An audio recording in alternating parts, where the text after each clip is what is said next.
Hello students. देखिए, आज का हमारा टॉपिक है parallel combination of resistance. Previous lecture में हमने सीरीज कॉम्बिनेशन डिस्कस किया था। आज parallel combination of resistance discuss करेंगे। ये सेम उसी तरीके का है जैसे कैपेसिटर में हमने पैरेलल कॉम्बिनेशन डिस्कस किया था। तो देखिए, पैरेलल कॉम्बिनेशन ऑफ रेजिस्टेंस में क्या चीज़ हम फाइंड आउट करेंगे और क्या चीज़ होती है जो सबसे इम्पोर्टेंट बातें होती हैं। देखिए, पैरेलल कॉम्बिनेशन में सबसे इम्पोर्टेंट बात क्या होती है कि जितने भी रेजिस्टेंस आपको सर्किट में दिए गए हैं वो सभी रेजिस्टेंस किसी भी दो कॉमन पॉइंट के बीच में कनेक्ट होने चाहिए। जैसे हमने ये पोटेंशियल डिफरेंस अप्लाई कर रखा है V, तो इसका मतलब है पॉजिटिव V है और नेगेटिव जीरो है, तभी तो V minus zero potential difference V आता है। अब यहाँ पे V है, मान लीजिए यहाँ पे ये पॉजिटिव पॉइंट A से कनेक्ट है तो यहाँ भी पोटेंशियल V होगा। ये नेगेटिव पॉइंट B से कनेक्ट है तो यहाँ भी जीरो पोटेंशियल, 0 वोल्ट यहाँ पे कनेक्ट होगा। अब देखिए, R1 का फर्स्ट टर्मिनल V पोटेंशियल से कनेक्ट है, R2 का फर्स्ट टर्मिनल V पोटेंशियल से कनेक्ट है, R3 का भी फर्स्ट टर्मिनल V पोटेंशियल से कनेक्ट है। Similarly second terminal of R1, R2, R3 is connected to zero potential and 0 और V both are connected with the main source। तो याद रखना सबसे इंपॉर्टेंट बात यह है पैरेलल कॉम्बिनेशन ऑफ रेजिस्टेंस की कि in parallel combination potential will be same. R1, R2, R3 तीनों ही V और 0 के बीच में कनेक्ट है तो पोटेंशियल क्या होगी? पोटेंशियल इज कांस्टेंट या सेम कह सकते हैं। ठीक है, ये सबसे इंपॉर्टेंट। सीरीज कॉम्बिनेशन में क्या हुआ था कि करंट वहाँ पे कांस्टेंट था, पोटेंशियल अलग अलग ड्रॉप हो रही थी अक्रॉस डिफरेंट रेजिस्टेंस। बट यहाँ पे क्या होता है कि रेजिस्टेंस के अक्रॉस सेम पोटेंशियल कनेक्ट होती है। लेकिन यहाँ पे एक बात देखने को मिल रही है कि जैसे ही आई करंट सोर्स में से निकला, आगे जाके एक पॉइंट आया जहाँ से तीन पाथ वहाँ से सेपरेट हो गए। इसी पॉइंट को बोला जाता है जंक्शन। ये आप सेकंड चैप्टर में और पढ़ोगे इसके बारे में।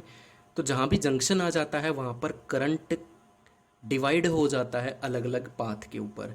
जब करंट अलग अलग डिवाइड हो गया तो आपको मालूम है R1 में से I1 करंट फ्लो करेगा, R2 में से I2 एंड R3 में से I3 करंट फ्लो यहाँ पे करता है। तो यहाँ पे क्लियर हो गई दो बातें कि पोटेंशियल यहाँ पे सेम रहेगी और करंट यहाँ पे डिफरेंट होगा।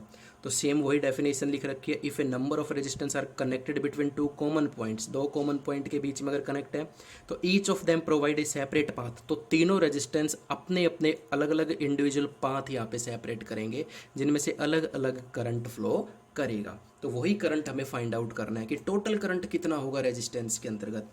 तो अकॉर्डिंग टू ओम्स लॉ वही रूल चलेंगे, वही स्टेप्स यहाँ पे फॉलो करेंगे हम सीरीज वाला। तो अकॉर्डिंग टू ओम्स लॉ, अब यहाँ पे देखिए पोटेंशियल तो सेम है, उसको तो छेड़ेंगे नहीं, लेकिन यहाँ पे करंट डिफरेंट है। तो सबसे पहले मैं करंट की वैल्यू निकालूंगा I1, I2 and I3। I1 वो करंट है जो R1 में से फ्लो कर रहा है, I2 वो करंट है जो R2 रेजिस्टेंस में से फ्लो कर रहा है और I3 वो करंट है जो R3 रेजिस्टेंस में से यहाँ पे फ्लो कर रहा है। तो according to Ohm's law I is equal to V upon R1, V upon R2 and V upon R3। V constant है इसलिए V को मैंने नहीं चेंज किया है। ठीक है, अब इसी पूरे सर्किट को मैं इक्विवेलेंट रेजिस्टेंस में अगर चेंज करूं, मान लीजिए मैंने तीनों रेजिस्टेंस को एक सिंगल रेजिस्टेंस में कन्वर्ट कर दिया, तो किस तरीके से हम इसको सोल्व करेंगे? इस रेजिस्टेंस को मैंने मान लिया RP, equivalent resistance of parallel combination. ठीक है, तो अकॉर्डिंग टू ओम्स लॉ यहां से I का फॉर्मूला क्या बनेगा? टोटल RP क्या है यहाँ पे? Equivalent resistance of circuit. तो क्या होगा यहाँ पे I पूरे पैरेलल कॉम्बिनेशन का according to Ohm's law V upon R। कौन सा R लूंगा? देखो V तो कांस्टेंट रहेगा, ठीक है, V तो कांस्टेंट रहेगा, लेकिन यहाँ पे इस सेल के लिए रेजिस्टेंस कौन सा है? P, तभी तो इसमें से करंट कौन सा फ्लो कर रहा है? IP। तो इसको मैं इस तरीके से भी रिप्रेजेंट कर सकता हूँ। अब वही सिस्टम हम यहाँ पे करेंगे जो पीछे लेक्चर में किया था। टोटल करंट ऑफ सर्किट कितना हो जाएगा, I is equal to I1 plus I2 plus I3। ठीक है, अब आपको मालूम है क्या करना है, यहाँ पे सभी करंट की वैल्यूज इस इक्वेशन में पुट करनी है और मॉडिफाई करके सोल्व करेंगे। देखिए आगे क्या होता है। देखिए आई पैरेलल कम्बिनेशन यहाँ चल रहा है, तो I1 plus I2 plus I3 value put करेंगे तो V अपॉन आर पी हो गया था यहाँ पे, V upon R1, V upon R2 and V upon R3। V यहाँ से V अपॉन आर पी यहाँ सेम रहेगा, V यहाँ कॉमन आ रहा है, that is R1 R2 and R3। V से V कैंसिल आउट हो जाएगा, 1 upon R P is equal to 1 upon R1 plus 1 upon R2 plus 1 upon R3। इस तरीके से पैरेलल कॉम्बिनेशन को सोल्व करेंगे इस फॉर्मूले की हेल्प से। अगर nth रेजिस्टेंस कनेक्ट कर दिए जाएं, अगर nth रेजिस्टेंस कनेक्ट कर दिए जाएं फॉर nth रेजिस्टेंस, तो हम किस तरीके से इसको सोल्व करेंगे, that is R1 R2 R3 and up to Rn। ये हो गया हमारा formula for nth resistance. Same इसी तरीके से हम कनेक्ट करते हैं। एक सबसे इम्पोर्टेंट बात मैं यहाँ पे बताने जा रहा हूँ आपको, कि अगर पैरेलल कॉम्बिनेशन में आपको सिर्फ 2 रेजिस्टेंस सर्किट के अंदर कनेक्ट किए हुए मिल जाएं, तो उसको किस तरीके से आप सोल्व करोगे, मैं आपको शॉर्ट ट्रिक बताता हूँ यहाँ पे। ये कैपेसिटेंस में भी मैंने आपको बताई थी short trick. If 2 resistance connected in parallel, तो पैरेलल के अंदर अगर कनेक्ट कर दिए जाएं तो किस तरीके से, एक मेथड बताया था मैंने, M for multiply and A for addition. तो इसको इस तरीके से करते हैं, मान लीजिए हमारे पास एक रेजिस्टेंस ये है और एक रेजिस्टेंस ये कनेक्ट कर रखा है यहाँ पे, जैसे भी हमने ये मान लिया, ये R1 है, ये R2 है। सिर्फ 2 रेजिस्टेंस पैरेलल में कनेक्ट हैं, तो उसको मैं डायरेक्ट ऐसे सोल्व कर सकता हूँ कि RP R1 मतलब दोनों की पहले मल्टीप्लाई और फिर दोनों का एडिशन।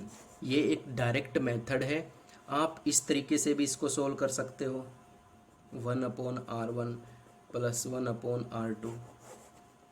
इसमें थोड़ा सा लेंदी हो जाएगा, एलसीएम लेके आप सोल्व करोगे, यहाँ पे आपका डायरेक्ट आंसर आपको मिल जाएगा। लेकिन ये शॉर्ट ट्रिक सिर्फ और सिर्फ तभी अप्लाई होगी जब सिर्फ 2 रेजिस्टेंस हमारे पैरेलल कॉम्बिनेशन में कनेक्ट हो। Only and only 2 resistance R connected in the parallel combination. ठीक है, तो यहाँ तक हो गए। अब रिजल्ट की बात कर, देखिए रिजल्ट हमारे पास क्या फॉर्मूला बन के आया, ये पैरेलल कॉम्बिनेशन का फॉर्मूला हमारे पास बनकर आया। तो फर्स्ट रिजल्ट साफ तौर पे मालूम चल रहा है कि जो इक्विवेलेंट रेजिस्टेंस होगा is less than the smallest individual resistance. देखिए क्या कह रहा है, इसको मैं समझाता हूँ आपको कि equivalent resistance is less than the smallest individual resistance. मान लीजिए आपके पास ये 3 रेजिस्टेंस कनेक्ट किए हुए हैं, R1 की वैल्यू दे दी 2 ओम, R2 की वैल्यू दे दी 4 ओम और R3 की वैल्यू दे दी 6 ओम। तो जब इसका आप इक्विवेलेंट फाइंड आउट करोगे, फॉर्मूला क्या होता है, 1 upon R1 1 upon R2 and 1 upon R3। तो जब इसको आप सोल्व करोगे तो आपको क्या मिलेगा, यहाँ पे एलसीएम लोगे, एलसीएम लेके सोल्व करते हैं, 6 + 3 + 2 that is 11 upon 12 1 upon RE। लेकिन RE कितना हो जाएगा, 12 अपॉन 11 यानी 1 पॉइंट समथिंग आ रहा है, 1 पॉइंट। और यहाँ देखिए इस R1 R2 और R3 में से सबसे छोटा रेजिस्टेंस कौन सा है, 2 ओम। लेकिन हमारा इक्विवेलेंट रेजिस्टेंस कितना आया, 2 से भी छोटा आ रहा है, 1 अपॉन समथिंग। तो हमेशा याद रखना इक्विवेलेंट रेजिस्टेंस इन दिए गए सभी रेजिस्टेंस में से जो सबसे छोटा होगा उससे भी कम आएगा। इस लाइन का ये मतलब है। और सेकंड रिजल्ट हमारा क्या देखने को मिल रहा है कि इसको थ्योरेटिकल फॉर्म में लिखो, reciprocal of resistance is sum of